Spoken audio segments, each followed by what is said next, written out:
listening to Her Profit Era, the podcast for founders who want a business that actually works. A business that's profitable, predictable, and pays them well. I'm Cindy Kumar, a CPA, a fractional CFO from Abbotsford, BC, Canada. I'm the person founders call when they're tired of high revenue months with no money left over. I started this podcast because too many founders were chasing sales while their margins, cash flow, and bank accounts told a completely different story. I believe profit and money in the bank is the standard, not a bonus, and that every founder deserves clarity around their numbers. Each week, you'll get real financial strategy you can actually use and honest conversations with founders and industry experts about what it really takes to build a business that lasts.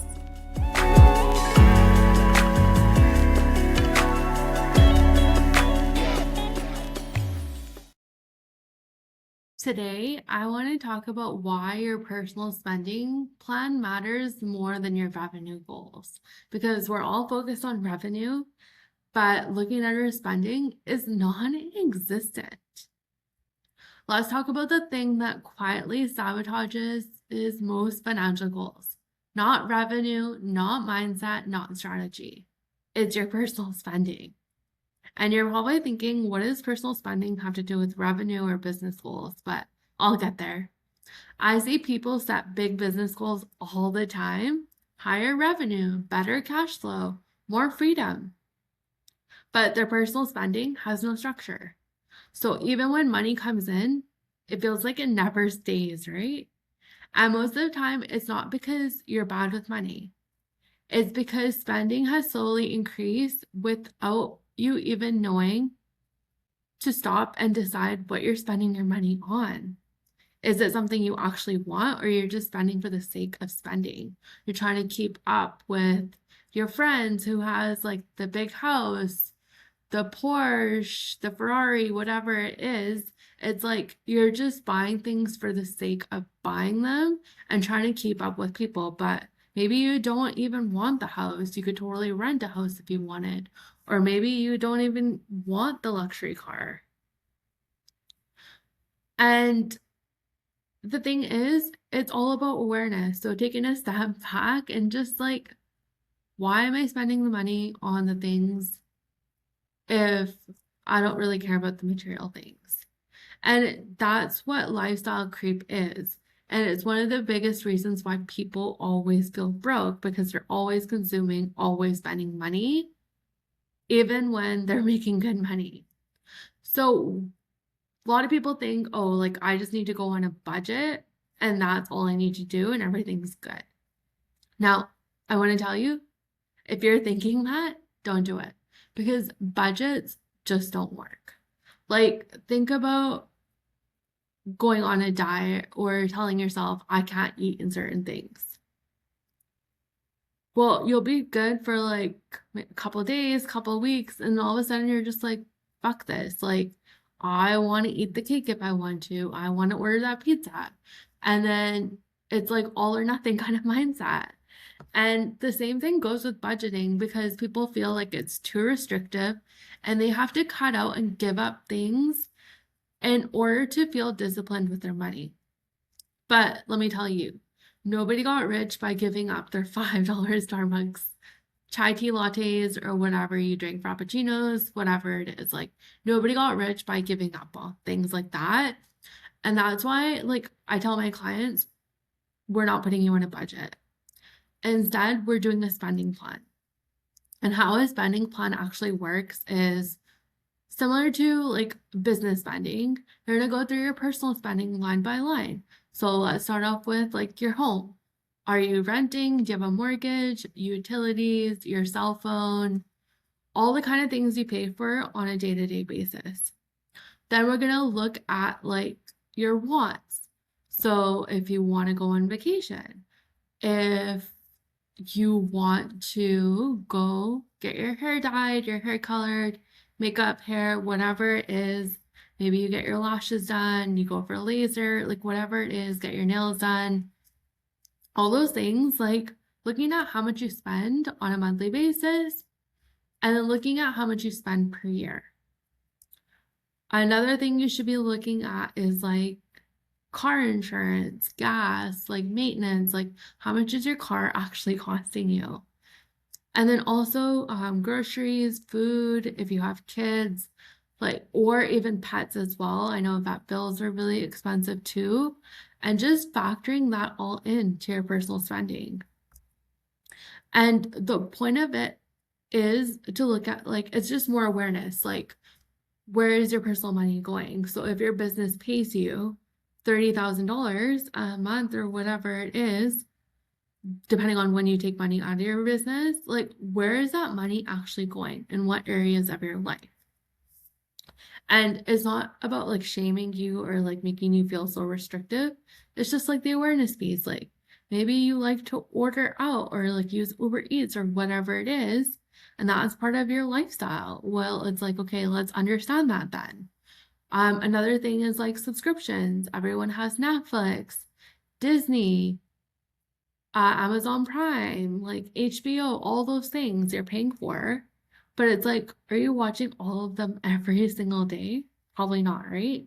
And unless like you're sitting down going through your credit card expenses, building the spending plan, you don't even know because it's like $15 here, $15 there. And over time, those $15 per month, they add up depending on how many subscriptions you have. So spending a plan is really about just more awareness of the areas that are important to you in your life and how much you're spending. Because it's going to vary person to person in both like your business and your personal life.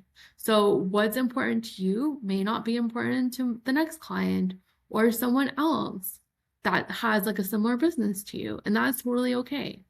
A spending plan isn't designed to restrict you. It just shows you what's actually happening in real time. And I highly encourage you, if you are going to do it, break it down by months. So depending on like when your payments go out, like depending on your car insurance. So for example, car insurance for me goes out in March. Property taxes is like the summer, June, July. So it's like just understanding when your expenses are going out and just understanding how much cash you need for that specific month, or maybe like a baby shower, bridal shower, a bachelorette, whatever's coming up. When is it coming up? How much is it going to cost you? So it's just about awareness. And I want to talk about lifestyle creep because it's not talked about enough. So lifestyle creep is when you start making more and then you start spending more. So like more dinners out, more going to the bar, more convenience spending, upgrading your routines, subscriptions you forget that you even signed up for. None of it feels dramatic at the moment, but together it adds up. So this is how someone can make good money and still feel like they're constantly behind. And it doesn't mean that you're broke. It's just you're spending more than you realize it. And without a spending plan, those leaks, they stay invisible. And invisible problems don't get fixed if you're not looking at them. So I want you to know the personal spending plan, it's not meant for you to cut everything out. It just breaks your life into categories and understanding the monthly cost of living. So housing, food, transportation, personal care, subscriptions, fun, travel, savings, these are the kind of categories I use, but you can change them up. You can customize it depending on what's important to you. And once you see the amount you're spending per category per month, things just get clear. And this is where people realize they actually have more control over their money than they thought. They just never had the space to actually look at it, and they've just been avoiding it. Now, here's what I see all the time. Someone wants to hit big revenue goals in their business, but their personal spending is emotional and reactive. So every slow month feels scary to you. Every unexpected expense feels like a setback. Every decision feels urgent, not because you're not making enough money, but because your money has no direction. When you don't know what your life costs, your business ends up carrying all the pressure. How you handle your personal finances is how you're handling your business finances. So if you're not willing to do the personal spending plan, you're not going to do one for your business. If you can't schedule money to look at your personal finances, then you're not going to look at your business finances. And that's just the way it is.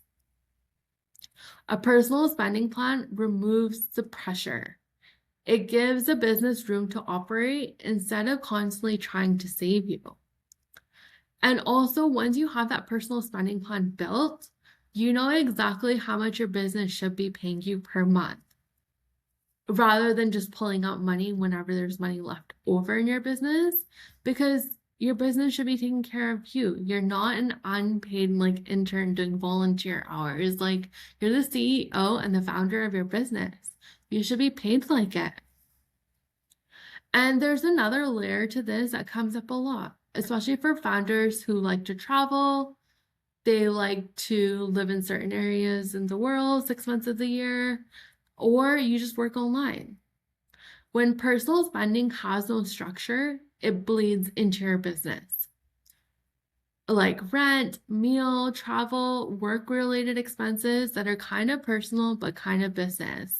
So there's a lot of like gray area when it comes to like tax write-offs and what you can claim in your business. And I understand why it happens, because it's like it is business related, but it's also personal and it feels more flexible. And most people tell themselves they'll clean it up later. But here's the part people don't think about. If your long-term goal is to sell your business, you can't sell something that funds your personal lifestyle. So if you go shopping at Sephora or you go shopping for clothes and you're running that through your business saying it's a business expense, well, over time, that's going to deflate your profits. And when a buyer's going to buy your business, they're going to look at your profits. They're going to look at certain expense categories. And you need clean financials if your goal is to sell your business. Buyers don't want a gray area business. They want clean financials, clear margins, a business that stands on its own. When personal and business spending gets mixed, it doesn't create stress now. It quietly reduces the value of your business later. And also, if you do get audited for your taxes, then you're going to have CRA or IRS requesting specific documents from you. So it's like, if you know something is personal, then it's better to pay for it personally, and then maybe your business can pay you a percentage out for that. So I'm not going to go deeper into this because I feel like there's so much I can say when it comes to like tax write-offs and how to structure your business finances. And if selling is your goal, I'll do like a whole different episode on this. But I also want to talk about social pressure. Social media makes lifestyle creep harder.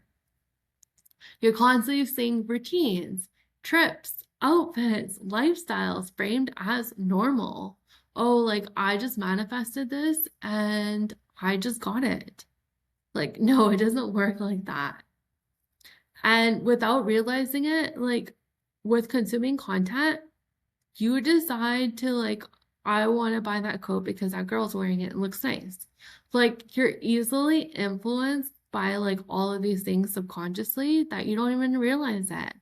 And that really impacts like lifestyle creep, because like if you didn't see that content, you wouldn't want to buy that jacket, or you wouldn't want to go on Amazon and buy that specific thing. Like, you're just constantly consuming, and that consumption is leading to spending. Small purchases here, convenience. And if you struggle to say no with your time and energy, you struggle with saying no to your spending habits. And I bring up the teenage girl habits all the time because that's what happens. Like, we see the popular girl on social media with like the G-Wagon and or like the Porsche, or she's on like a resort, just laying there like I get paid to just sit here or whatever, and showing our Stripe screenshots, and we're like easily influenced like that. We feel like we need to do that too, and that we're behind. And then we end up operating from a teenage girl, money habits, and we start spending on the things that we actually did not even care about, but we just didn't give ourselves the space to think about that purchase before we made it. And that is where a spending plan is going to be so key for you. It's not about restriction, it's about setting boundaries and just understanding what's important to you. So for me, a spending plan is something I check regularly. I do this with my money days. So while I'm looking at my business finances, I'm also looking at my personal finances. It tells me how much I need to pay myself from my business, what areas are currently important to me. It's how I plan my travel, how I decide when to invest, how much to invest. It's how I know when lifestyle upgrades make sense and when they don't. Some months I do overspend. Some months I don't. I hit savings goal. Like for example, in March, I have my corporate taxes due, my GST is due, my CPA annual dues are due. I'm also paying my personal taxes around the same time. My car insurance is due. Like there's so much. And then other months, it'll be like quiet. So by creating like your spending plan, you're looking at like, when do I spend most of the money? How much money do I need for that certain period? The awareness is always going to create calm for you. I promise you that. It might be hard at first, but trust me, do it for 90 days and tell me how you feel after that. Now, if this feels like a lot of information and overwhelming, start off small. Track 1 month without changing anything. Like it's the start of a new year. You can look at like January so far. So looking at January alone as a month, like understanding, okay, like how much did I spend on Christmas gifts? If you traveled, how much did you spend on travel? Just looking at your credit card expenses line by line, create a category for it and put it down. That's it. And then just observe. So look at like your food, groceries, eating out. Maybe it's subscriptions for you. Maybe it's convenience spending. Looking at like where you can cut back. You don't need to cut back like everything all at once. Another thing like I tell my clients is like if you are paying for subscriptions, you might have a season. So let's say you like watching stuff on Netflix and there's different shows on there. Well, maybe for like the first 3 months of the year, you only pay for Netflix. And then you're just like, Amazon Prime has better shows and there's nothing good on Netflix. Then cancel your Netflix membership after the 3 months and then subscribe for Prime. Maybe after a while, Prime gets boring. Then it's like, okay, Disney Plus, then disconnect that. Like, it's more than okay, like, having different seasons of your life and different expenses are going to be important to you. Like, for example, if someone doesn't have kids, they don't have like to pay for diapers, cribs, all these kind of things. Whereas a person with a child, their expenses are going to look completely different, and that's okay. What mattered to you in one season of your life doesn't mean it's going to matter the next. Or maybe like 1 year you did a full Sephora haul, and then you realize the next year, like, I don't need to spend that much on skincare or like makeup as well. And like it totally changes. But the awareness piece is so key. So your personal spending plan isn't about perfection. It's really about being intentional. When you understand where your money is actually going, lifestyle creep stops running the show. You be more intentional, you're more aware of how much money is coming in, where it's going, and why you want to spend it in the areas that you spend it in. And when your spending supports your life, your revenue goals stop feeling heavy and start feeling possible. If your money feels stressful and you don't know where to start with your spending. That's where control actually begins. So start off with your personal spending plan, then work on your business spending plan, and just observe. That's it. If for the first 90 days, all you do is observe your expenses for January, February, March, then that's all you focus on. And then maybe in Q2, that's when you start to make incremental changes. So start off small. There's no one size fits all. What's important to you isn't going to be important to the next person. What you value spending money on, the other person doesn't, and that's okay. So everyone's personal spending is going to look different. Everyone's business spending plan is going to look different as well. So I hope you found this helpful. Share it with a friend who also needs to hear it, and I'll see you next time.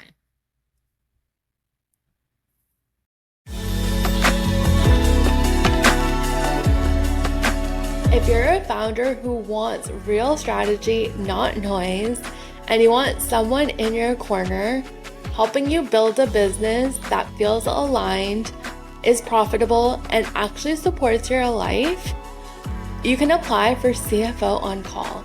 This is my one-on-one financial partnership for established founders, typically making between $500K to $2 million, who want clarity, who want structure and confidence with their numbers.